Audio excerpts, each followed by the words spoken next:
Okay, how much will the Galaxy S26 actually cost? Well, the latest leaks might shock you. The Samsung's next flagship is expected to launch in February, but things are already heating up.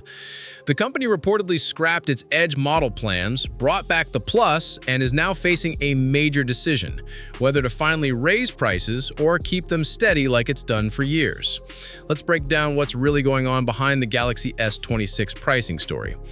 Now, if you don't know, let me tell you, Samsung's been surprisingly consistent when it comes to flagship pricing. Even through inflation, chip shortages, and a tough global economy, they've managed to keep their Galaxy S series prices steady. But this time, that might change. Recent reports suggest several components used in the S26 series, like chipsets, camera modules, and RAM, have all gone up in cost. We're talking about a 12% increase in chipset prices, 8% for camera modules, and over 16% for LPDDR5 RAM. And it's mostly because chip makers are focusing on AI servers, creating supply shortages for smartphone parts. So, what does that mean for you? Well, if Samsung decides to raise prices, here's what we might see. The Galaxy S26 could start between $849 and $899 for the base model. The S26 Plus might begin around $1,049 to $1,099, and the S26 Ultra could go as high as $1,759 for the top 1 TB version. But there's still hope. Another rumor suggests that Samsung may not raise prices at all, just like they didn't for the Galaxy S25 series.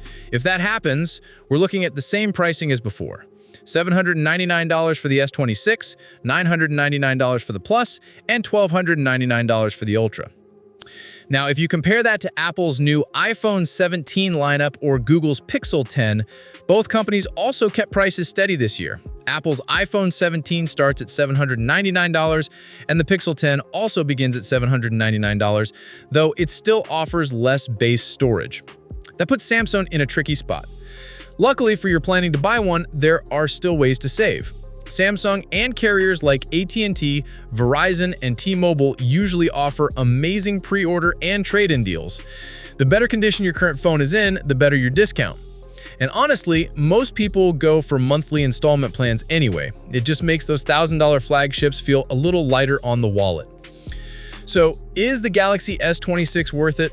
If the rumors are true, the Ultra model could be a real beast. The new Snapdragon 8 Elite Gen 5 chip, faster 60-watt charging, Q2 support, and an upgraded camera system. Besides that, the base S26 might also get a slightly bigger display and slimmer design, making it more appealing than ever. But if you already have a Galaxy S25, I'd say maybe hold off, unless you just can't resist that next-gen upgrade. Either way, the Galaxy S26 series is shaping up to be one of Samsung's most interesting launches yet. What do you think? Will Samsung finally raise the price or keep it the same once again? Drop your thoughts in the comments below, and don't forget to like, subscribe, and I'll see you in the next one. Peace out.